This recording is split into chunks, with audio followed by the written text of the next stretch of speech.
কুতুবে রাব্বানি মাহবুবে সুবানি শাইখ সুলতান মহিউদ্দিন আব্দুল কাদের জিলানী আল গিলানী তিনি হয়েছেন বড় পীর। কথা কোন ঠিক কি নাম?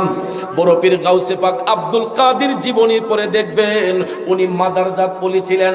মায়ের গর্ভ থাকা অবস্থায় ওলির দফতরে যার নাম ছিল, সুবহানাল্লাহ কোন। ওলিরও কিন্তু স্তর আছে, সব ওলি কিন্তু আবার এক না।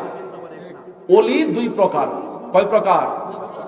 এক নম্বর প্রকার হলো ওলিয়ে তাশরিঈ, দুই নম্বর প্রকার হচ্ছে ওলিয়ে তাকভিনী।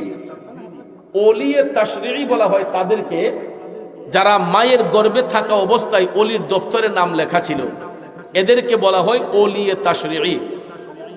আর ওলিয়ে তাকভিনীর মধ্যে আবার অনেক স্তর আছে। তো শুধু ওলিয়ে তাশরিঈ মাদারজাত ওলি সম্পর্কে আপনাদের সামনে একটা উপমা দিতে চাই যে আমার গাউসে পাক তিনি যে মায়ের গর্ভে থাকা অবস্থায় ওলি, এটা কিভাবে হইলেন আপনারা অবশ্যই জানেন, ইতিহাস পড়েছেন, ইতিহাস পড়ে জেনেছেন। 557 হিজরির 557 হিজরি মনে রাখবেন, 557 হিজরির পহেলা রমজানে 557 হিজরির পহেলা হুজুর গাউসে পাক আব্দুল কাদের জিলানী আল গিলানী এই বিশ্বভুবনে তশরিফ এনেছেন। যেই দিন তিনি দুনিয়াতে এসেছিলেন ওই দিনটা ছিল জুমার দিন এবং বার ছিল শুক্রবার, আর মাস ছিল রমজান মাসের পহেলা দিন। সুবহানাল্লাহ বলবেন না? ভাইয়ের আমার, বন্ধুরা আমার, খুব মনোযোগ। বাহাজাতুল আসরার কিতাব প্রমাণ করেছে সন্তানকে গর্ভে ধারণ করে আমাদের দেশের মা বোনরা টেলিভিশনের পর্দায় বৈশা স্টার জলসা দেখে, ফেসবুকের মধ্যে কত নানান জিনিস আমাদের মা বোনরা দেখে। ডাক্তার সাহেব বলেছে বেড রেস্টে থাকার জন্য। বাচ্চা যখন মায়ের গর্ভে আসে, ডাক্তার সাহেব পরামর্শ দিয়েছে মা আপনি ফুললি বেড রেস্টে থাকেন, বাড়ি বোঝা কাজ আপনাকে করা যাবে না। বাচ্চাকে দুনিয়ার আলো বাতাস দেখাতে যাইয়া আমাদের দেশের মা বোনরা এরা দেখবেন বেড রেস্টে যাইয়া এরা কাজকর্ম না কইরা সারাটা দিন সময় কাটানোর জন্য ফেসবুক, ইউটিউব, টেলিভিশন এইগুলা নিয়ে ব্যস্ত থাকে। মাগো মা, ও আমার আব্দুল্লাহ পুনের বোনেরা গো, যাদের গর্ভে সন্তান আসবে গো মা, যাদের গর্ভে সন্তান আসবে রে বোন, আপনাদেরকে অনুরোধ করে বলে যাব সন্তানটাকে দুনিয়ার আলো বাতাস দেখাইবার আগে আপনি মাঝে আমল করবেন, আপনার পেটের বাচ্চার মধ্যে এই তাসির আসবে। মা যেই কাজ করে তার বাচ্চার আমলে ওই তাসির আসবে, বাবা যেই কর্ম করে তার বাচ্চার আমলের মধ্যে এই তাসির আসবে। কেন? কুল্লু শাইইন ইলা ইয়ারজু ইলা আসলি, প্রত্যেকটা জিনিস তার মূলের দিকে প্রত্যাবর্তিত হয়। বাবা যেমন হয় সন্তানের খাসিয়ত তেমন হয়, মা যেমন হয় তার সন্তানের আচরণ তেমন হয়। এই জন্য আমি প্রায় মাহফিলে বলি বাবা ভালো তো ছেলে ভালো, মা ভালো তো জি, গাই ভালো তো বাছুর ভালো, দুধ ভালো তো ঘি। বাবা ভালো তো ছেলে ভালো, মা ভালো তো জি, গাই ভালো তো বাছুর ভালো, দুধ ভালো তো ঘি। গাছের গোড়া যদি সুন্দর হয় আগার ফল সুন্দর হয়, গোড়ায় যদি ডিস্টার্ব হয় আগার ফল যতই সুন্দর হোক না কেন ওই গাছের তো কোনো স্থায়িত্ব নাই, যেই কোনো মুহূর্তে পড়ে যেতে পারে। ঠিক তদ্রূপ ভাবে একটা সংসারের মধ্যে বাবা যদি আমলি হয়, মা যদি আমলি হয়, তার পেটের সন্তানটা নেককার হবে, তার বাচ্চাটা আমলি হবে, পরহেজগার হবে। গাউসে পাক আব্দুল কাদের জিলানী আল গিলানী এমন একজন বাবার ঔরসে জন্মগ্রহণ করছে গো, বাবা আবু সালেহ মুসা জঙ্গি, যার জীবনে কোনোদিন একটা মিথ্যা কথা বলেন নাই, যার জীবনে কোনোদিন একটা ওয়াক্ত তাহাজ্জুদের নামাজ কাজা করেন নাই, ওয়াক্তের নামাজ কাজা করেন নাই। গাউসে পাক এমন একজন বাবার ঔরসে জন্মগ্রহণ করেছেন, তিনি কখনো নীতির বাহিরে চলতেন না, নীতিতে অটল ছিলেন। এমন একজন মায়ের গর্ভ থেকে ভূমিষ্ঠ হয়েছেন, যেই মায়ের চেহারা দেখবে দূরের কথা, গায়ের ওন্নাটা পর্যন্ত পৃথিবীর কোনো পরপুরুষ দেখে নাই। এই আব্দুল্লাহ ফুরে গিয়া দেখেন আব্দুল কাদির নামের অনেক সন্তান আছে, আমাদের দেশে আব্দুল কাদের নামের অনেক সন্তান আছে। আমাদের দেশের আব্দুল কাদেরের মারা দেখবেন মার্কেটে যাইয়া মার্কেট করতেছে, মানুষের সঙ্গে কথাবার্তা বলতেছে, পরপুরুষের সঙ্গে কথাবার্তা বলতেছে। কিন্তু আমার গাউসে পাক আব্দুল কাদের জিলানীর মা, তিনি এমন একজন মা যার চেহারা দেখবে দূরের কথা, গায়ের উন্নাটা পর্যন্ত পৃথিবীর কোনো পরপুরুষে দেখতে পাই নাই। তাইলে ওই মায়ের গর্ভ থেকে নেককার সন্তান আসবে নাকি বদকার সন্তান আসবে? এই জন্য কবি বলেছেন, আবু সালিম মুসা জঙ্গি ছিলেন যার পিতা, উম্মুল খায়ের মা ফাতেমা ছিলেন যার মাতা। দুজনে ছিলেন আল্লাহ নবীর প্রেমে উজালা, যেজন গৌসুল আজম সেজন বাগদাদ ওয়ালা, যেজন গৌসুল আজম সেজন বাগদাদ ওয়ালা। তার কাঁধে যার চরণ যুগল মদিনাওয়ালা, যেজন গৌসুল আজম সেজন বাগদাদওয়ালা। খারাপ লাগতেছে বাবাজিরা, গভীর মনোযোগ মনোযোগ। এই আব্দুল কাদের জিলানী তাদেরই সন্তান। যখন উম্মুল খায়ের মা ফাতেমার গর্ভে হুজুর আব্দুল কাদের জিলানীকে আল্লাহ তাআলা পাঠাইলেন, মা ঘরের ভিতর বৈশা তিনি আমল করেন, রেওয়াজত করেন, বন্দেগি করেন। কারণ তখন সময় কিন্তু মোবাইল ফোন ছিল না, তখন সময় কিন্তু টেলিভিশন ছিল না। এই জন্য আগেকার যুগের মা চাচিরা তারা নেক আমল করতেন বেশি। আর এখন ডিজিটাল যুগে আইয়া আমরা এমন অবস্থা হইছে, যুগ উপকৃত হইছে, সামনের দিকে গেছে, আমাদের ঈমানটা একবারে ধ্বংস হয়ে গেছে। কথা বলেন ঠিক কিনা?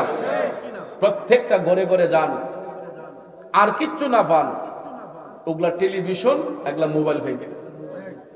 ঘরে যদি একবেলা খাবার নাও থাকে, কিন্তু দেখবেন মোবাইল ফোনে এমবি থাকে, টেলিভিশনের মধ্যে ডিশের লাইন চালু থাকে।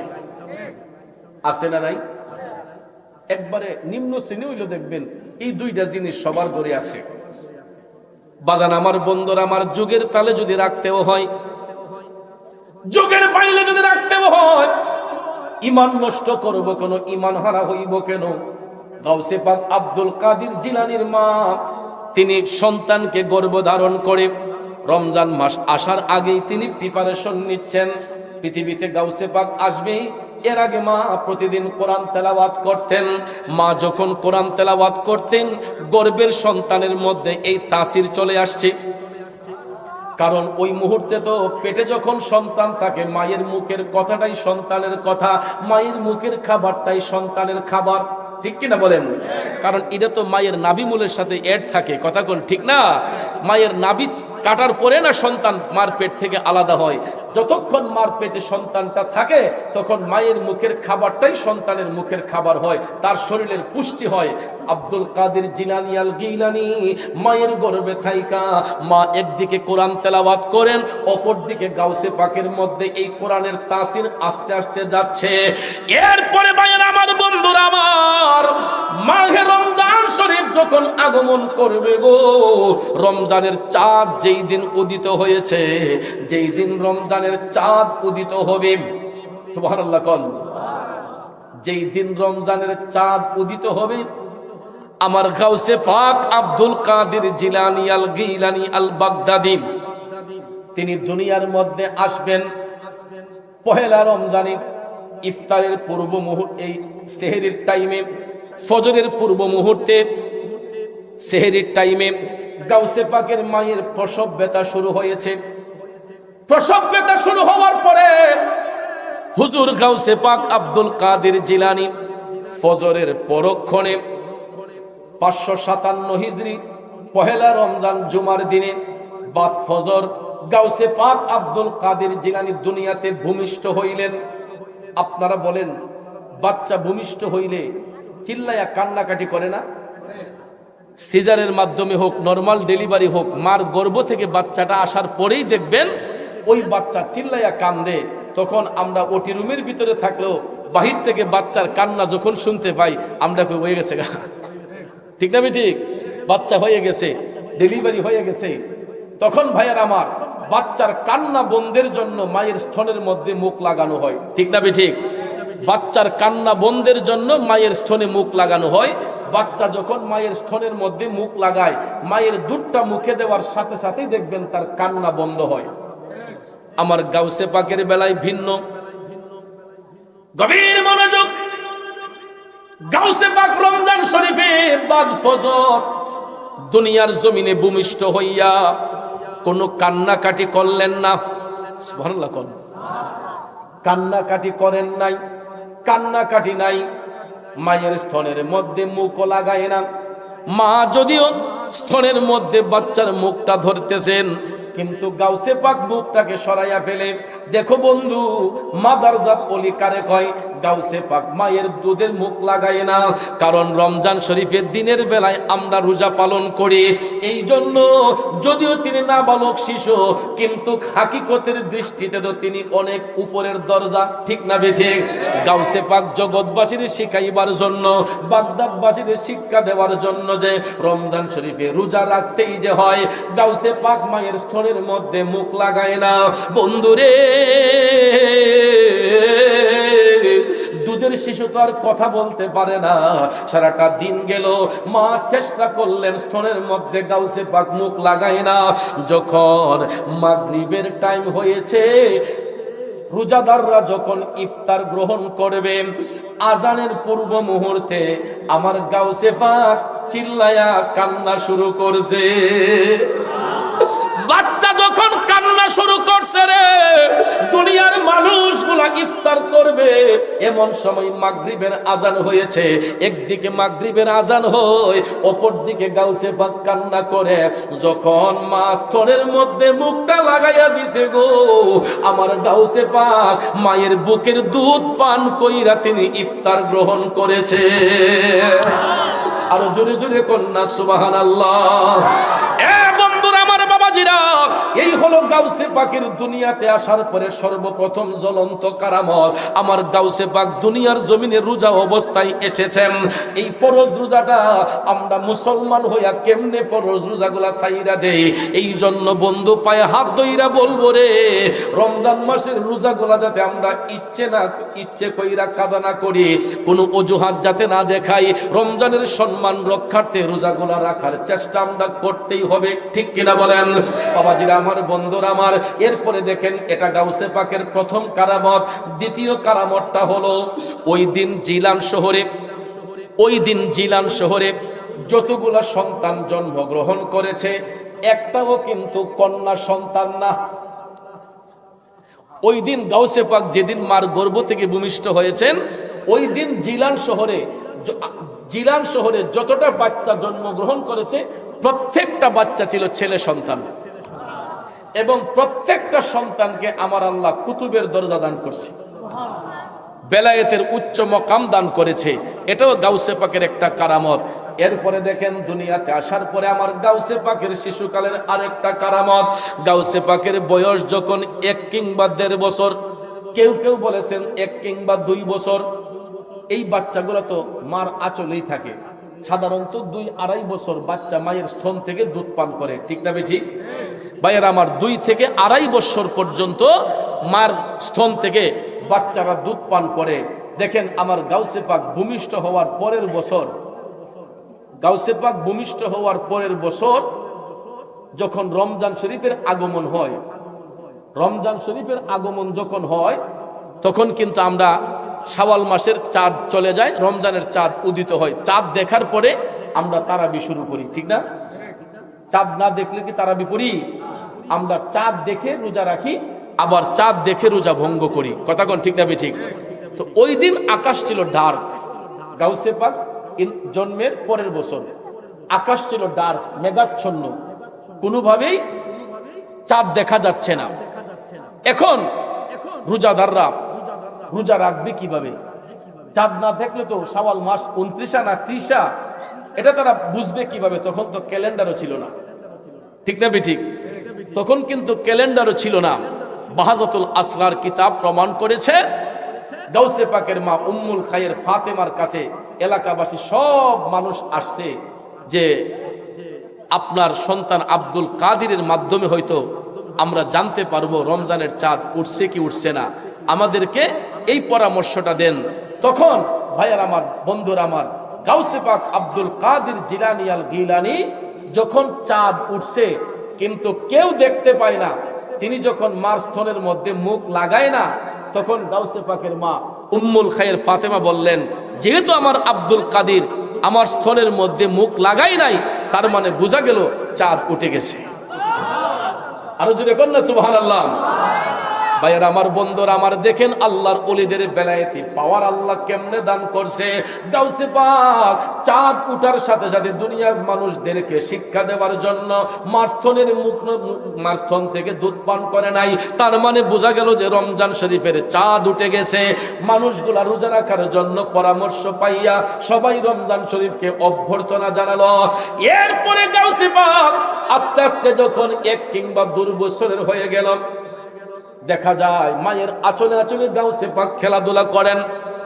উনার বাবা মুসা জঙ্গি হঠাৎ একদিন গাউসে পাক আব্দুল কাদের জিলানীকে রাইখা তিনি সফরের মধ্যে গেলেন। সুবহানাল্লাহ বলবেন না? ভাইয়ারা আমার, বন্ধুরা আমার, গভীর মনোযোগ। গাউসে পাক মায়ের গর্ভে থাকা অবস্থায় কারামতের অধিকারী। বয়স যখন 1 কিংবা 2 বছর, এমন সময় দেখা যায় মুসা জঙ্গি সফরের মধ্যে গেলেন। বাড়ির মধ্যে কোনো পুরুষ লোক নাই। কি নাই? বাড়িতে পুরুষ লোক নাই, একেবারে পুরুষ শূন্য বাড়ি। তো ভাইয়ের আমার, বন্ধুরা আমার, গাউসে পাক আব্দুল কাদের জিলানী আল গিলানী আল বাগদাদি তিনি যখন দেখলেন যে বাড়ির মধ্যে কোনো পুরুষ লোক নাই, তো উনি তো ছোট মানুষ, তো হঠাৎ করে ভিক্ষুক আসছে গাউসে পাকের দরজার সামনে, আয়েশা দরজার মধ্যে নক করতেছে যে কিছু ভিক্ষা আমাকে প্রদান করেন। ভিতর থেকে একজন আওয়াজ দিলেন যে বাড়িতে তো পুরুষ লোক নাই, আল্লাহর রাস্তায় ক্ষমা করেন। এই কথাটাতে গাউসে পাক একটু ব্যথিত হলেন যে আমি তো পুরুষ লোক ছিলাম, যদি আমি নাবালক শিশু, পুরুষ লোক তো আমি বাড়িতে আছি, কথা কোন ঠিক না? এমন সময় ভাইয়ের আমার, বন্ধুরা আমার, যখন ভিক্ষুক জানতে পারলো বাড়িতে পুরুষ লোক নাই, ওই ভিক্ষুক ঘরের দরজা ভাঙ্গা গাউসে পাকের মার ইজ্জত নষ্ট করার জন্য চেষ্টা চালাচ্ছে। আপনারা বলেন, হেফাজত করার মালিক কে? ইজ্জত দেওয়ার মালিক কে? ইজ্জত নেওয়ার মালিক কে? ওয়াতুইজ্জু মান তাশাউ ওয়া তুযিল্লু মান তাশাউ বিয়াদিকাল খাইর। আল্লাহ বলেন, আমি যাকে ইচ্ছা ইজ্জত দিতে পারি, আমি যার কাছ থেকে ইচ্ছা আবার ইজ্জত কাইরেও নিতে পারি। কথা কোন ঠিক না? ঠিক। তো এই জন্য ইজ্জত সম্মান দেওয়ার মালিক আল্লাহ, বেইজ্জতি করার মালিকও আল্লাহ। যখন ভিক্ষুক ঘরের দরজা ভাঙার চেষ্টা করতেছে, গাউসে পাকের মা আব্দুল কাদের জিলানীর মা তিনি আমার আল্লাহরে ডাক দিয়ে বলতেছে, আল্লাহ, বাড়ির মধ্যে তো কোনো পুরুষ লোক নাই, আয় আল্লাহ, এই ভিক্ষুকের অত্যাচার থেকে আমি ফাতেমার ইজ্জত তুমি রক্ষা করো। এই কথা শোনার পরেও আমার গাউসে পাক একটু কষ্ট পাইলেন যে আমি আব্দুল কাদের বাড়িতে আছি, এরপরেও আমার আম্মা কয় বাড়িতে পুরুষ লোক নাই। বন্ধুরা আমার, বাবাজিরা, হঠাৎ করে আল্লাহ রাব্বুল আলামিন গাউসে পাকরে কিছু সময়ের জন্য আড়াল করিয়া হুজুর গাউসে পাকের রূহটাকে আল্লাহ বাঘের সুরত ধারণ করালেন। সুবহানাল্লাহ। আল্লাহ চাইলে পারেনি? বাঘের সুরত ধারণ করাইয়া ভিক্ষুকরে যেমন একটা হামলা দেওয়াইছে, ভিক্ষুক এই দৃশ্য দেখে এই সীমানা সাইরা পলাইয়া গেছে। এরপরে ভাইয়ের আমার, গাউসে পাক আব্দুল কাদের জিলানী আল গিলানী আল বাগদাদি তিনি আবার প্রকাশ পাইলেন। প্রকাশ পাওয়ার পরে ওনার মাকে বলতেছেন, মা, তুমি যে বললা যে বাড়ির মধ্যে পুরুষ লোক নাই, এই কথাটা কি ঠিক হইছে? গাউসে পাকের মা কয়, কেন পুত, তুমি তো ছোট মানুষ, বাচ্চা মানুষ। গাউসে পাক কয়, না গো মা, আপনি এই কথাটা অন্তত বলতে পারেন নাই যে বাড়ির মধ্যে পুরুষ লোক নাই। আমি আব্দুল কাদের যদিও শিশু, কিন্তু মা, আমার আল্লাহ আমি আব্দুল কাদেরকে এমন বেলায়েতি পাওয়ার দিছে গো, পৃথিবীর কোন পরাশক্তি আমি আব্দুল কাদেরের পরিবারের আমার মায়ের ইজ্জত নষ্ট করতে পারবে না। আল্লাহ রাব্বুল আলামিন আমি আব্দুল কাদের রূহটাকে বাঘের সুরত ধারণ করায় দিছিল গো মা।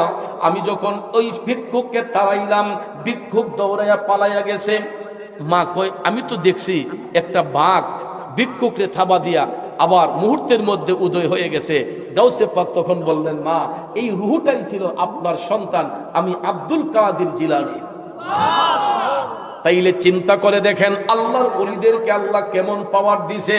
এ আব্দুল্লাহপুরের বন্ধুরা, যারা ইমানদার, যারা মুত্তাকি, যারা তাকওয়াবান, আল্লাহ রাব্বুল আলামিন তাদেরকে ঈমানি শক্তি দান করে। আর ঈমানি শক্তি যার মধ্যে থাকে গো, ঈমানি পাওয়ার যার মধ্যে থাকে, ওই ব্যক্তিকে দুনিয়ার কোনো মানুষ বেইজ্জতি করতে পারে না, দুনিয়ার কোনো মানুষ অপমান করতে পারে না। কারণ ইমানদারদের হেফাজতের মালিক কে? আল্লাহ রাব্বুল আলামিন তাদের হেফাজতের মালিক হয়ে যান।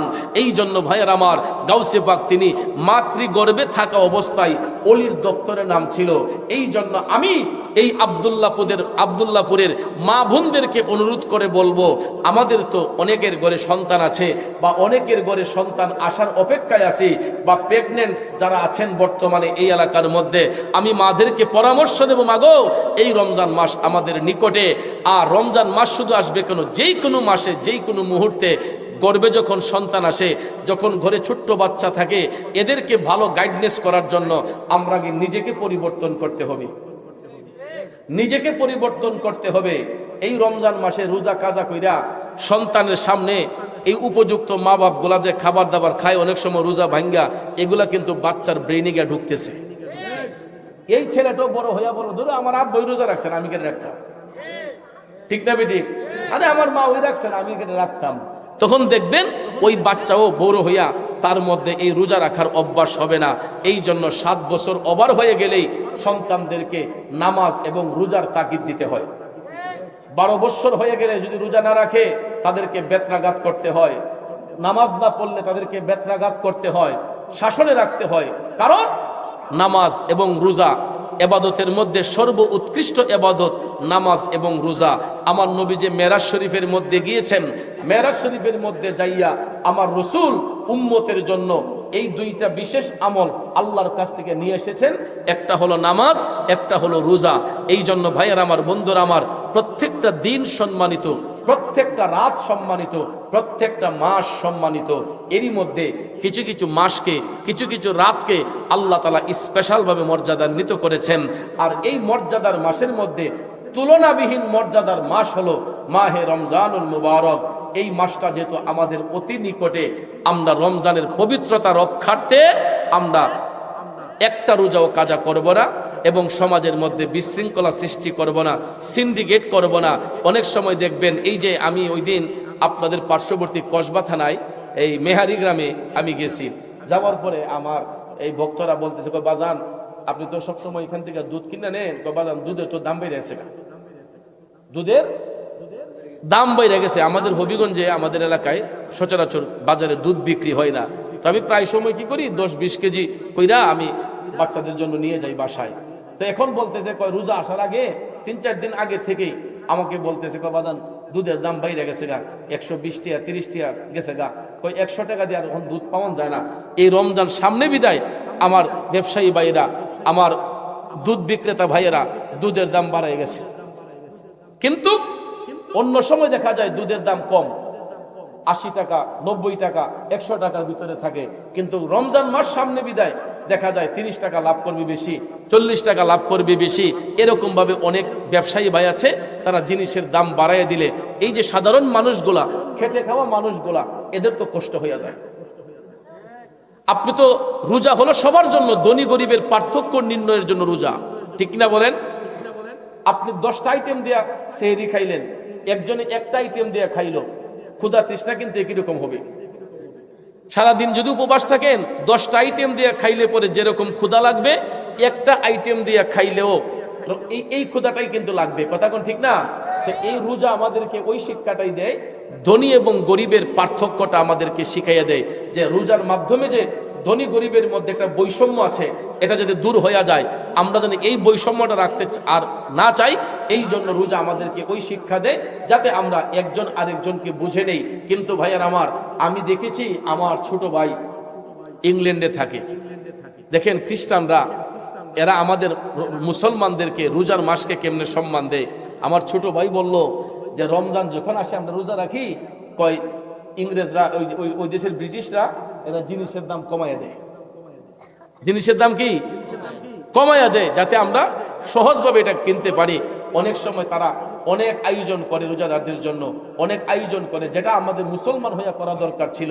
কিন্তু আজকে একটা ওয়েস্টার্ন কালচারে দেখেন, ইউরোপিয়ান কালচারে, ওখানে আমার ছোট ভাই বলল কয় রোজার মাস আসলে কই এরা জিনিসের দামপত্র কমাইয়া দেয়, আর আমরা পৃথিবীর শ্রেষ্ঠ জাতি মুসলমান হইয়া বাজারে গেলে দেখবেন রোজার মাসে প্রত্যেকটা জিনিসের দাম বেশি। এটার দ্বারা তো বৈষম্য আরো বেশি হয়ে যায়। ধনী গরিবের বৈষম্য তো দূর হলো না, কিছু কিছু ক্রেতা বিক্রেতা দেখা যায় তাদের মধ্যে মনোমালিন্য হয়, ক্রেতা দাম বাড়াইয়া দেয়, বিক্রেতার কষ্ট হয়। এই জন্য দেখবেন রোজার মাসে অনেক ভালো মন্দ খাইতে চাইলেও অনেক মানুষ পিছিয়ে যায়, নাও এতটা নাই। 1 কেজি গরুর গোশত কেনার আগে দেখা যায় অন্য মাসে যদি 750-800 টাকা হয়, রমজান মাস আওয়ার দিন দেখা যায় গোশতের দাম 900 টাকা হয়ে যায়, 850 হয়ে যায়। কথা কোন ঠিক না বেঠিক? এটা গরিব লোকদের জন্য জুলুম হয়ে যায়। জি, সাধারণ মানুষের জন্য এটা কষ্ট হয়ে যায়। এই জন্য ভাইয়ের আমার, কষ্ট যাতে না হয়, রমজান শরীফে যাতে আমরা সবাই মিলেমিশে চলতে পারি, রোজা রাখতে পারি, এই জন্য আমি ব্যবসায়ী ভাইদেরকে বলবো, নিত্য প্রয়োজনীয় জিনিসের দাম, তরকারির দাম আমরা যদি নিয়ন্ত্রণে রাখি, যদি আমি নিজে উৎপাদন করি, চেষ্টা করবেন 2 টাকা কম লাভ করার জন্য। লাভ করবেন, আপনার তো জমিন করতে গিয়ে খরচ হয়েছে, সার দিছেন, চাষাবাদ করছেন, পরিশ্রম করছেন, এটার তো একটা অবশ্যই একটা হিসাব নিকাশ আছে। কথা ঠিক না? কিন্তু আমি যদি এর চাইতে বেশি যদি জুলুম করে ফেলি, তাহলে তো আরেকজন ভাইয়ের জন্য কষ্ট হয়ে যায়। এই জন্য আমি অনুরোধ করে বলবো, যারা বড় ব্যবসায়ী ভাই আছেন, আপনারাও আপনাদের সহপাঠী ব্যবসায়ীদেরকে পরামর্শ দিবেন, যাতে এই রমজান মাসে নিত্য প্রয়োজনীয় জিনিসের দামগুলো যাতে নিয়ন্ত্রণে থাকে, কম থাকে, যাতে ধনী গরিবের মধ্যে একটা বৈষম্য দূর হয়ে যায়। এটা যাতে আর না থাকে, আমরা যেন সবাই মিলেমিশে চলতে পারি, সেই দিকে সজাগ রাখতে হবে। আল্লাহর ওলিরা কিন্তু আমাদেরকে এইভাবেই গাইডনেস করেছেন, ওই শিক্ষাটাই আমাদেরকে দিয়েছেন। কথা বলেন ঠিক না ঠিক? কিন্তু এই সমাজের মধ্যে দেখবেন কিছু কিছু মানুষ আছে যারা আল্লাহর ওলিদেরকে ভালোবাসে না, ওলিদের নাম শুনলে অপছন্দ করে। কিন্তু এটা মনে করবেন না যে এই দেশে ইসলাম কায়েম হয়েছে একমাত্র ওলিদের মাধ্যমে। এই দেশে কোনো সাহাবীর মাধ্যমে, কোনো নবীদের মাধ্যমে ইসলাম আসে নাই।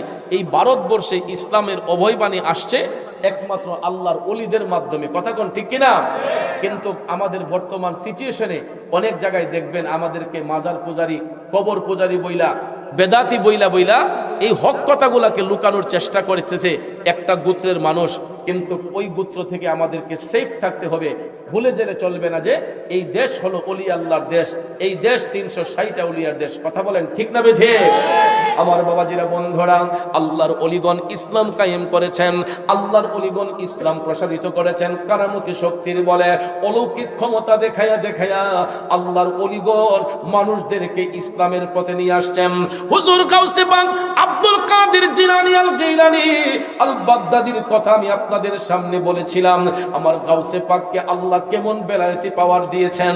মায়ের গর্ভে থাকা অবস্থায় তিনি কারামতের অধিকারী, দুনিয়াতে আসার পরে আমার গাউসে পাক কারামতের অধিকারী।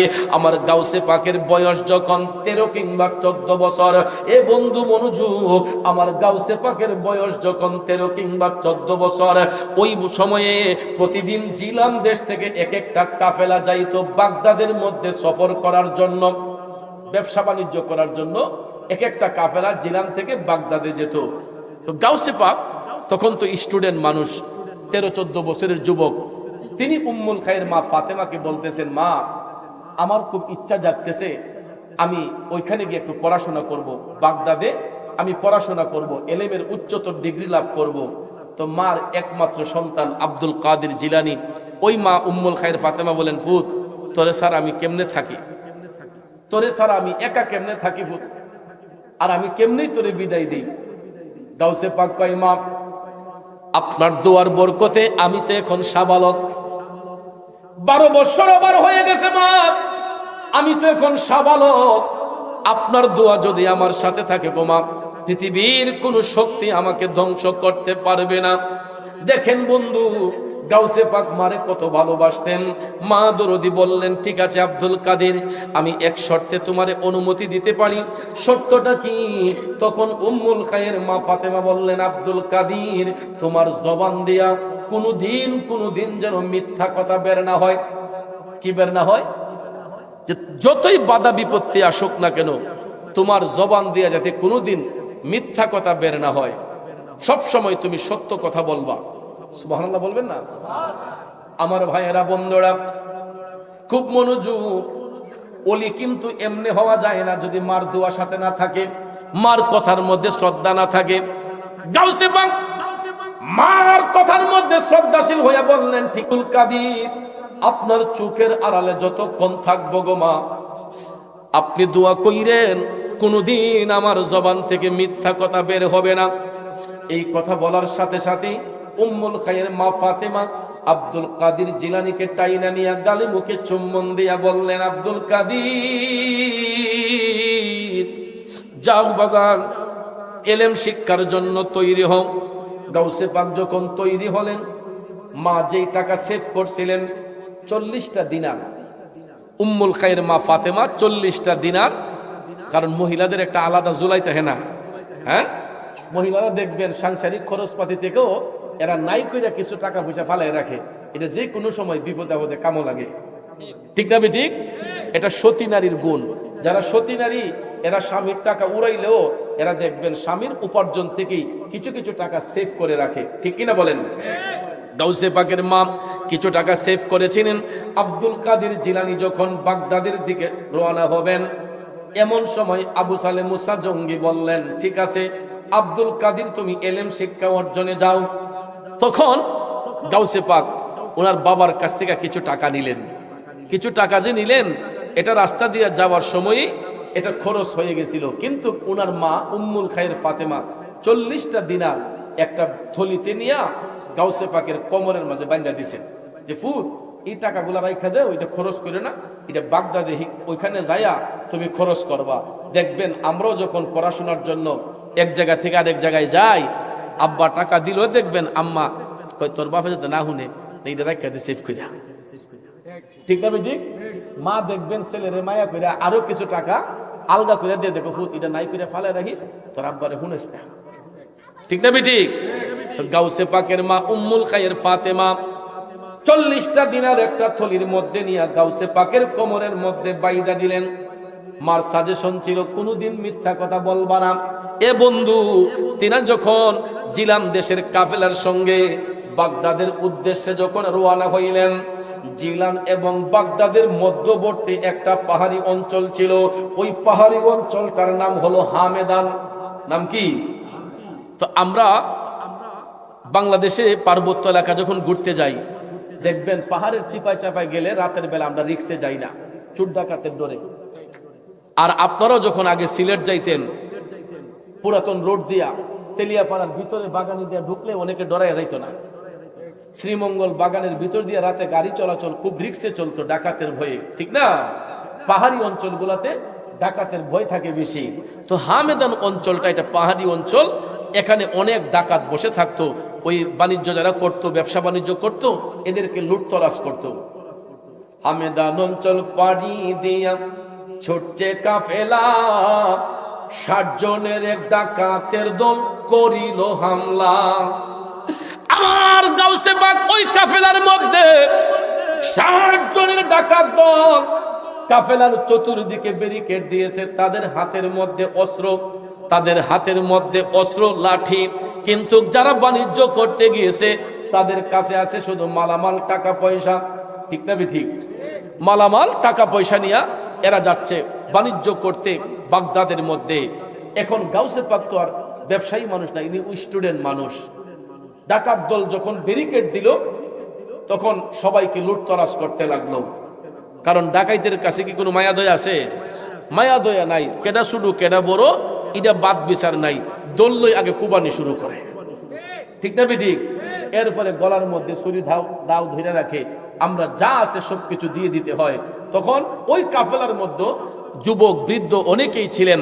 এরই মধ্যে একজন শিশু মানুষ ছিলেন গাউসে পাক আব্দুল কাদের জিলানী। তো ওনার কাছে যখন আসলো, আয়েশা বলতেছে, হে বাচ্চা তোমার কাছে কি আছে? একটা ডাকাত বলতেছে তোমার কাছে কি আছে? গাউসে পাক মুস্কি মুস্কি হাইসা বলতেছেন আমার কাছে 40টা দিনার আছে। ডাকাইতে ভাবছে মস্কারা করতেছে, মনে হয় যে ছোট্ট মানুষ, এর কাছে 40 দিনার থাকবো কেমনে? কারণ তখনকার যুগের 40 দিনার বর্তমান যুগের 40 লাখ টাকার সমান হবে, ঠিক না ঠিক? ডাকাতে বিশ্বাস করে না। আরেকজন ডাকাত আসলো, আয়েশা বলতেছে হে শিশু বাচ্চা তোমার কাছে কি আছে? তিনি বলতেছেন আমার কাছে 40টা দিনার আছে। এও বিশ্বাস করে না। আরেকজন আসলো, হে বাচ্চা তোমার কাছে কি আছে? তিনি বলতেছেন আমার কাছে 40টা দিনার আছে। বন্ধু এই রকম ভাবে একজন একজন করে বলতে বলতে দেখা যায় সবগুলা ডাকাতের কাছে গাউসে পাক বলেন আমার কাছে 40টা দিনার আছে। এই 59 জন ডাকাতের সর্দার, 59 জন ডাকাতের সদস্যরা তাদের সর্দারের কাছে যাইয়া কয়, সর্দার জীবনে তো কত ডাকাতি করলাম, কত চুরি করলাম, কত মানুষের সম্পদ নিলাম, আজকে একটা বাচ্চারে দীক্ষা, একটা ছেলের দীক্ষা এত মায়া লাগতেছে, তার মুখের মধ্যে শুধু হাসি। ডাকাইতে দেখলো তো কেউ হাসে না, সবার তো জানো পানি তাহে না, কান্নাকাটি করে, কথা কোন ঠিক না? কই এই ছেলেটার কাছে গেলে ওই খালি হাসে আর কয় তার কাছে বলে 40 দিনার আছে।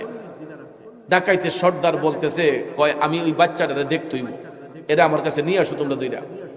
তখন ভাইয়ের আমার এই ডাকাতরা মিলিয়া আব্দুল কাদের জিলানী আমার গাউসে পাকরে বলতেছে চলুন আপনি সর্দারের কাছে। গাউসে পাক কই চলেন, কোনো টেনশন নাই, নি টেনশনে গাউসে পাক যাচ্ছেন। ডাকাইতের সর্দারের কাছে যাওয়ার পরে ডাকাত সর্দার বলতেছে হে যুবক সত্যি করে বলো তো তোমার কাছে কি আছে? গাউসে পাক ডাক দিয়া কয় সর্দার তোমার প্রত্যেকটা সদস্য আমারে শুধু বলে আমার কাছে কি আছে, আমি তো বারবার করে বলতেছি আমার কাছে 40 দিনার আছে, তোমার একটা সদস্য আমার বডিতে টাচ করে না, আমার থলিটা দেখলো না, তুমিও যদি বলতেছো ও ডাকাইতের সর্দার শোনো আমার কোমরের মধ্যে একটা টাকার থলি আছে, এই থলির মধ্যে 40টা দিনার আছে। তখন ডাকাইতের সর্দার কয় তোমাকে তল্লাশি করা হবে। গাউসে পাক কয় তল্লাশি করতে হবে না, তোমার যদি প্রয়োজন হয় আমি আব্দুল কাদের দিতেছি। তখন গাউসে পাক এই কোমরের টাকার থলিটা খুইলাম, টাকার থলিটা ছুঁড়ে দিলেন ডাকাত সর্দারের কাছে। এ সর্দার নাও গয়না দেখো এখানে কত আছে। ডাকাইতের সর্দার গয়না গয়না দেখতেছে, সত্যি সত্যি 40টা দিনার। সর্দার ডাক দিয়া কয় যুবক রে জীবনে তো কত ডাকাতি করলাম, জানের ভয়ে মানুষের চোখের পানি নাকের পানি এক হইয়া যায়, কিন্তু তোমার মুখ দিয়ে এখনো হাসি আসতেছে। এতগুলা ছুরি দেইখা কি তোমার একটুও ভয় লাগলো না? এই ধারালো ছুরি দেইখা কি তোমার ভিতরটা একটুও কাঁপছে না? গাউসে পাক কয় কেন কাঁপবে? আমি তো তোমাদের সঙ্গে ওয়াদা করি নাই, আমি আমার মায়ের সাথে ওয়াদা করছি। আমার মা আমারে বলছে কোনোদিন যাতে আমার জবান দিয়া মিথ্যা কথা বের না হয়। এই জন্য আমি চাইলে বলতে পারতাম যে আমার কাছে কিছু নাই, কিন্তু আমার মার তো অপমান হইয়া যাবে, আমার মায়ের অপমান হবে, এই জন্য আমি আমার মার অপমান সহ্য করতে পারবো না। এই জন্য তোমরা আমারে মাইরা ফেললেও আমি আমার মারে ওয়াদা দিছি জীবন। ও লা ইলাহা ও লা ইলাহা ও লা ইলাহা ও লা ইলাহা লা ইলাহা ইল্লাল্লাহু মুহাম্মাদুর রাসূলুল্লাহ সাল্লাল্লাহু আলাইহি ওয়াসাল্লাম।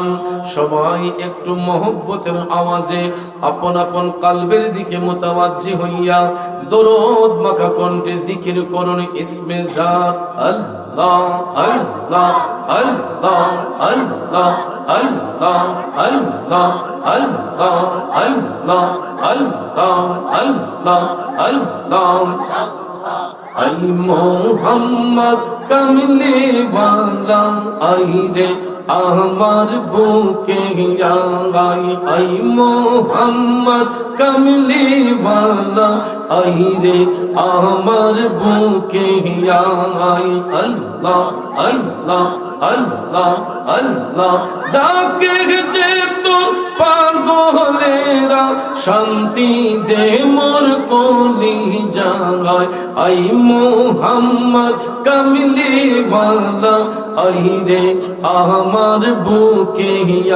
আই আল্লাহ আল্লাহ আল্লাহ আল্লাহ আল্লাহ চাঁদ সূরজার গ্রহ তারা জিন ইনসানার ফেরেশতারা চাঁদ সূরজার গ্রহ তারা জিন ইনসানার ফেরেশতারা দিন রজনী চাইছে তারা ফুল তুলে দিতে গোলায় আই মোহাম্মদ কামলি ওয়ালা আই রে আমার বুকে আই আল্লাহ আল্লাহ আল্লাহ আল্লাহ আল্লাহ আল্লাহ আই মোহাম্মদ কামলি ওয়ালা আই রে আমার বুকে আই আল্লাহ আল্লাহ আল্লাহ আল্লাহ ফকির দরবেশ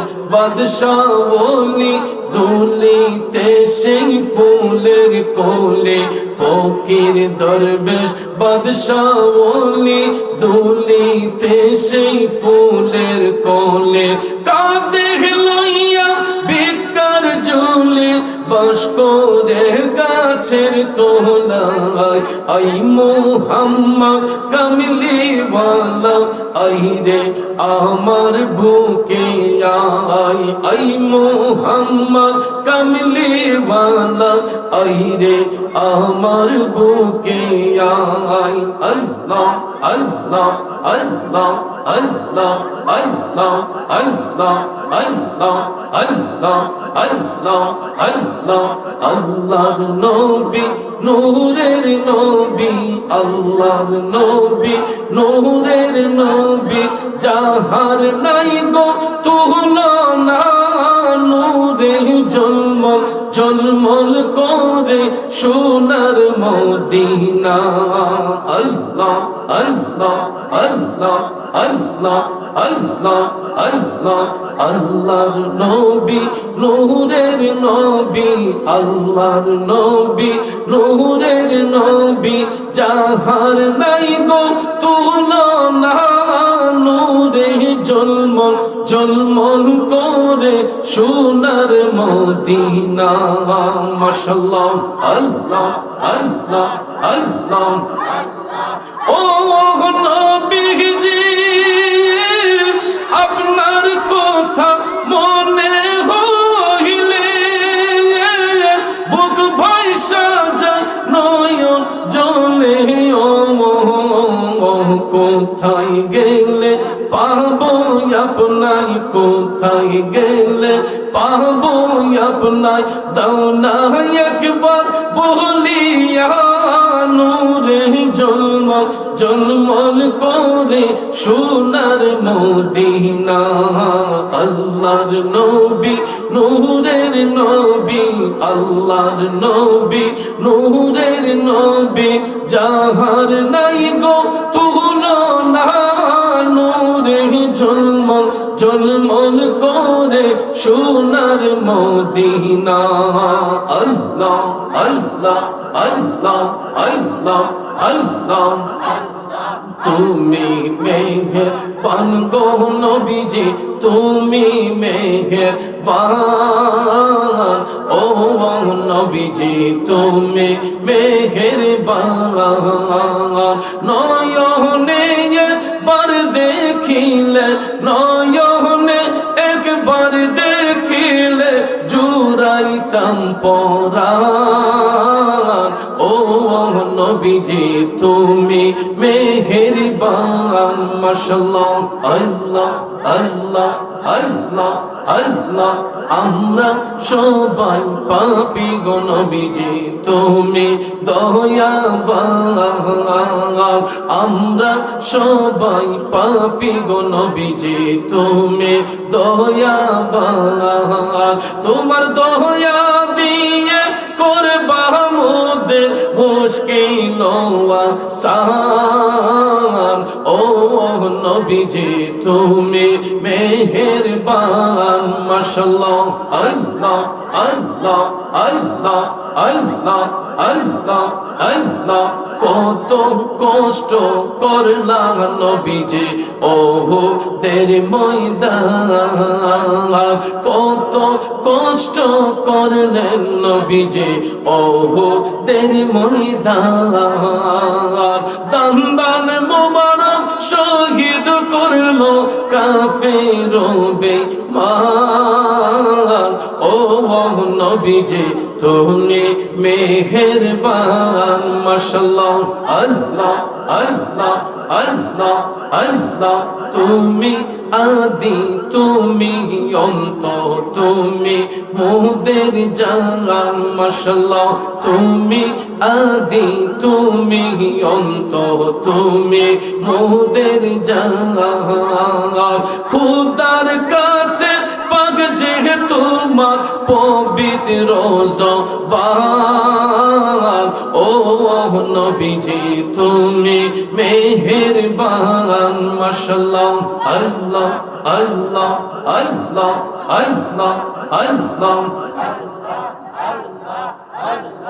ও দন মুরাদ কে দে বলে গাইব নবীজির শান ও দন মুরাদ কে দে বলে গাইব নবীজির শান নবীজির চরণ না পাইলে হইব পেরেশান ও নবীজি তুমি মেহেরবান মারহাবা আল্লাহ আল্লাহ আল্লাহ আল্লাহ আল্লাহ আল্লাহ মন কান্দে একবার যেতে সোনার মদিনা মাশাআল্লাহ আল্লাহ আল্লাহ আল্লাহ আল্লাহ কি করে যায় কিভাবে যায় কি করে যায় কিভাবে যায় যাওয়ার সম্বল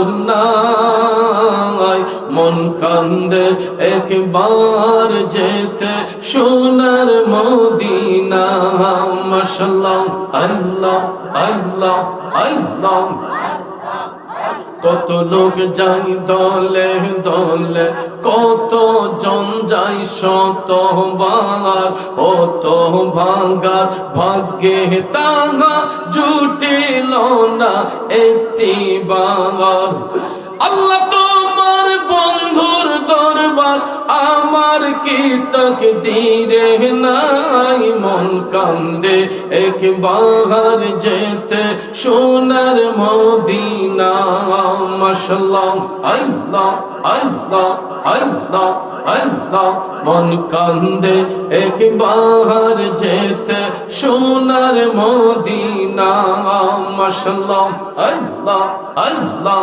আল্লাহ আল্লাহ আল্লাহ মুর্শিদ নামে এত মধু মুর্শিদ নামে এত মধু খাইলে মধু ফুরাই না আমার মন হইয়াছে দেওয়ানা মাশাআল্লাহ আল্লাহ আল্লাহ আল্লাহ আল্লাহ মুর্শিদ নামে এত মধু মুর্শিদ নামে এত মধু খাইলে মধু ফুরাই না আমার মন হইয়াছে দেওয়ানা মাশাআল্লাহ আল্লাহ আল্লাহ আল্লাহ মুর্শিদ নামে এত যে মধু আমারে কইরা সে জাদু মাশাআল্লাহ নিদান কালে মুর্শিদ বিনে নিদান কালে মুর্শিদ বিনে অন্য কিছু চাহি না আমার মন হইয়াছে দিওয়ানা মাশাআল্লাহ আল্লাহ আল্লাহ আল্লাহ আল্লাহ আল্লাহ মুর্শিদ নামে এত মধু মুর্শিদ নামে এত মধু খাইলে মধু ফুরাই না আমার মন হইয়াছে দিওয়ানা মাশাআল্লাহ আল্লাহ আল্লাহ আল্লাহ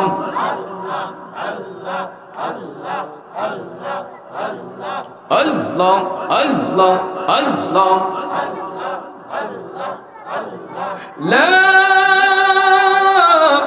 ইলাহা ইল্লাল্লাহু মুহাম্মাদুর রাসূলুল্লাহ সাল্লাল্লাহু আলাইহি ওয়াসাল্লাম এ সবসে গুম্বদ वाली मंजूर दुआ करना जब वक्त निज़ा आए आका दीदार आता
ये नूर खुदा आकर आँखों में समा जाना या दर पे बुला लेना या ख्वाब में आ जाना या दर पे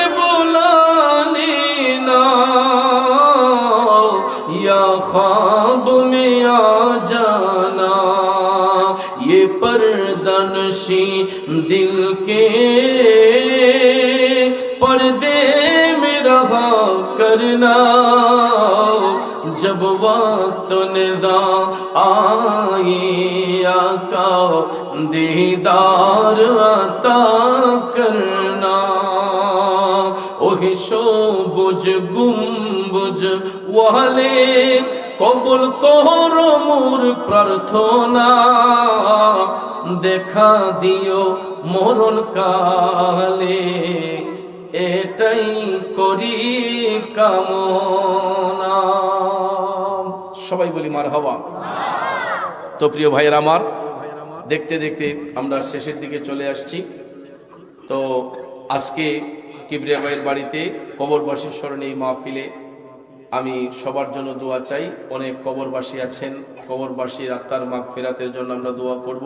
বিশেষ করে কিবরিয়া ভাইয়ের বংশের মুর্দেগান যারা অন্ধকার কবরে, কিবরিয়া ভাইয়ের আব্বা মা আছেন তো, মা বাবার এজন্য নেক হায়াত দরাজ করে ওনার দাদা দাদির কবরকে যেন আল্লাহ জান্নাতের বাগান হিসেবে কবুল করে এবং এই এলাকার মধ্যে আল্লাহ পাক যেন রহমতের জরিয়া বর্ষণ করে, আমরা সকলে বলি আমিন। তো অনেকেই আর আবদার করেছিলেন আলোচনা করার জন্য, সময় বাড়ানোর জন্য। আসলে 2.5 ঘন্টা হয়ে গেছে। তো সাধারণত 1.25 2 ঘন্টার মতো অনেক মাহফিলে গেলে কথা বলি, এর চেয়ে বেশি বলি না। নিজেরও শারীরিক সুস্থতার দিক বিবেচনা রাখতে হবে। তো এই জন্য 2.5 ঘন্টার মতো কথা বললাম। যদি কোনো কষ্ট পেয়ে থাকেন কষ্ট নেবেন না। আপনাদেরকে আবারও ভালোবাসার দাবি নিয়ে বলবো, 5 ওয়াক্ত নামাজ পড়বো, হালাল রিজিক খাবো, হারাম ব্যবসায় যাব না। রমজান মাসে আমরা রোজা রাখবো, আর আমাদের সন্তানগুলোকে গাইডনেস করব, এদেরকে আমলে শিক্ষা দেব। কারণ এখন অধিকাংশ পরিবারে বাচ্চারা মা বাবার কথা শুনে না। এই বাবুরা আস্তে, মা বাবার কথা শুনে না, না শোনার কারণে দেখবেন অনেক সময় ছেলে বাবার সাথে বেয়াদবি করে, মেয়ে মার সাথে বেয়াদবি করে, পরিবারে অনেক বাচ্চা অশৃঙ্খল হয়ে যায়। এই জন্য পারিবারিক শিক্ষাটা হলো আসল শিক্ষা। আমরা সবাই যেই কোনো পরিবেশে হোক, আমরা আমাদের সন্তানদেরকে ভালো কিছু শিক্ষা দেব, এদেরকে আদব কায়দা শিখাবো, বড়দেরকে কদমবুসি শিখাবো। এখন কিন্তু কদমবুসির আদবটা আস্তে আস্তে উঠে যেতেছে। আগে আমরা ছোটবেলায়ও বাড়ি ঘরের মুরব্বী যারা আছে সবাই রেগে ঈদের সান্দে পরীক্ষার হলে গেলে আমরা সালাম কইরা দোয়া লইয়া পরীক্ষার হলে গেছি। আবার কোনো জায়গার থেকে আসছি, আইসা বাড়ির যত মুরব্বী আছে তাদেরকে আমরা পায়ে ধইরা কদমবুসি করছি। আর এখনের যুগের অনেক বাচ্চারা আছে নিজের মা বাপরে সালাম করে না, কারণ এটা পারিবারিক শিক্ষা পায় নাই, যেই কারণে এই আদবগুলা উঠে যাচ্ছে। আর অনেক পোলাপানে মনে করে যে ফাউদিরা সালাম করলে তার সম্মান নিয়ে কমে যাগা, কিন্তু না, বড়দের প্রতি এই আদবটা থাকলে এই বাচ্চা তার ভবিষ্যৎ সুন্দর হয়, সে আর বেয়াদব হয় না, তার মধ্যে নমনীয়তা থাকে, শালীনতা থাকে। আর আমরা দেশে কিছু কিছু ফাকনা মোল্লা আছে দেখবেন, এরা এদের থেকে আমরা বিরত রাখে। ওই মাথা নুইয়া সালাম করলে বলে শিরিক হয়ে যায়, পারে না পারে না, হ্যাঁ গুণ হইব গুণ হইব, মাথা নুইয়া সালাম করলে বলে গুণ হইব। এই মিয়া, মাথা নুইয়া সালাম করলে গুনাহ হবে কেন? গুনাহ কি এত সহজ? শিরিক এত সহজ না। মাথা নুইয়া সালাম করলে এটা শিরিক হয় না, নত হয় না। আমরা নাক কপাল জমিনে যখন লাগবে, নাক এবং কপাল, সিজদার শর্ত কি? নাক এবং কপাল। নাক কপাল যখন জমিনে লাগবে এবং কেবলামুখী হইয়া, এটা যদি শুধু আল্লাহর জন্য হয় তখন এটা হবে সিজদা। আর আল্লাহ ব্যতীত নাক কপাল যদি জমিনে লাগে আর এটা যদি কোনো ব্যক্তির জন্য হয় তখন এটা হবে শিরিক। কি হবে? শিরিক। তখন আর কোনো ছাড় নাই, আর কোনো মাফ নাই, সে শাস্তিযোগ্য হয়ে গেল। কিন্তু আমরা তো মাথা নিয়ে সালাম করা মানে তো সিজদার নিয়তে না। আমরা কি মা বাপরে কি মাথা নিয়ে যে সালাম করি, আমরা কি সিজদা করার উদ্দেশ্যে দিই? কদম বুসির উদ্দেশ্যে। এই জন্য বেকলরা বুঝে না, না বুঝা আমাদের আবেগ ইমোশনকে নষ্ট করে আমাদের ছেলে মেয়েগুলারে বিয়াদব বানাইতেছে। দেখেন বাপের লাগবে আপনি লাই এনসিপ করে মুসাফা করো গিয়া, এরপরও কদম বুসি করতে চায় না। কিন্তু নিয়ম হলো মা বাবাকে, উস্তাদকে, মুরব্বীদেরকে, বড় ভাইকে, বড় বোনকে তাদেরকে কি করা? কদমবুসি করা। এটা হলো আদব, এটা পারিবারিক শিক্ষা। সালামি একটা অধ্যায় আর কদমবুসি একটা অধ্যায়, অধ্যায় দুইটা। সালাম হলো পরস্পর মুসলমান সাক্ষাৎ হলো, আসসালামু কাবলাল কালাম। যখন মুসলমান পরস্পর সাক্ষাৎ হবে আগে সালাম, এরপরে কালাম। এটা হাদিস শরীফে আসছে। যখন সাক্ষাৎ হবে আসসালামু আলাইকুম ওয়া রাহমাতুল্লাহ। যেমন আমি স্টেজে বসছি, এখন আমি কি সবাই কি আইতে থেকে কদমবুসি করে যাব? এখন সবার সামনে আমি বসছি, সামনাসামনি হয়েছেন আসসালামু আলাইকুম। কিন্তু আমি যখন ঘরে যাব, ঘরে আমার মা আছেন, বাবা আছেন, আমার বড় ভাই আছেন, বড় ভাবি আছেন, এবং আমার উস্তাদ সমতুল্য মুরব্বীরা যারা ঘরে আছেন তাদেরকে কি করব? আমরা সম্মান দেব, কদমবুসি করব। এটা মুরব্বীদের দোয়া। অর্থাৎ এই নত হওয়া মানে কি? আমি আমার মধ্যে শালীনতা ফিরিয়ে আনা, আমার বড় ভাইকে সম্মান করা, আমার বড় বাপকে সম্মান করা, মাকে সম্মান করা, বড় চাচাকে সম্মান করা, ছোট চাচাকে সম্মান করা। এটা হলো কদমবুসি। আর সালাম হলো পরস্পর দেখা হয়েছে, আসসালামু আলাইকুম কাকা, আসসালামু আলাইকুম। যখন আপনি কাছাকাছি যাবেন তখন কাকার সম্মানে কদমবুসি, বাবার সম্মানে কদমবুসি। এটা জায়েজ, এটা কোনো না জায়েজ নয়। আর মাথা নুইলে যদি শিরিক হয়ে যায়, দৈনিক তো আমরা হাজার হাজার শিরিক করি। শিরিক কারে কয়? আল্লাহর সৃষ্টির কোন বস্তুর সঙ্গে কোনো কিছু শরীক করলে, সৃষ্টির কোন বস্তুর সঙ্গে স্রষ্টাকে শরীক করলে এটা কি হবে? শিরিক হবে। তো আমরা তো এই যে মনে করেন ভাত খাইতেছি, নিয়ামত দেওয়ার মালিককে। ভাত খাইতে গিয়ে ভাতের নলা কি কেউ উফরে দা ছাইয়া দেয় না মুড়ে দা ছাইয়া দেয়? তো এটা তো আল্লাহর সৃষ্টি, এটা যে খাইতেছে নইয়া নইয়া খাইতেছে, এটা কি শিরিক হইতেছে না? যদি এটা যদি নইয়া সালাম করলে শিরিক হয়, তাহলে এটা তো শিরিক। জমিনের মধ্যে চাষ করতেছেন, ফসল উৎপাদন করতেছেন, ধানের গুছিটা যে জমিনে লাগায়, কৃষকরা কি উফরেদা ছায়া লাগায় না মুরেদা ছায়া লাগায়? তাহলে মুরেদা চাইলেই শিরিক হয় না, মাথা নুইলেই শিরিক হয় না। কারণ নাক কপাল জমিনও লাগতে হবে, এটা হলো সিজদার শর্ত। ঠিক না? ঠিক। সিজদার শর্ত হলো নাক এবং কপাল, আর কদম বুসির শর্ত হলো ঠোঁট এবং পা। এটাই একটা অঙ্গ, নাকি একটা অঙ্গ, কপালই একটা অঙ্গ, ঠিক না ঠিক? এই জন্য আমাদের অন্তরে খেয়াল থাকতে হবে যে আমি কদম বুসি করতেছি, সিজদা না, কদম বুসি করতেছি। কাকে? মা বাবাকে, উস্তাদকে, মুরব্বীদেরকে।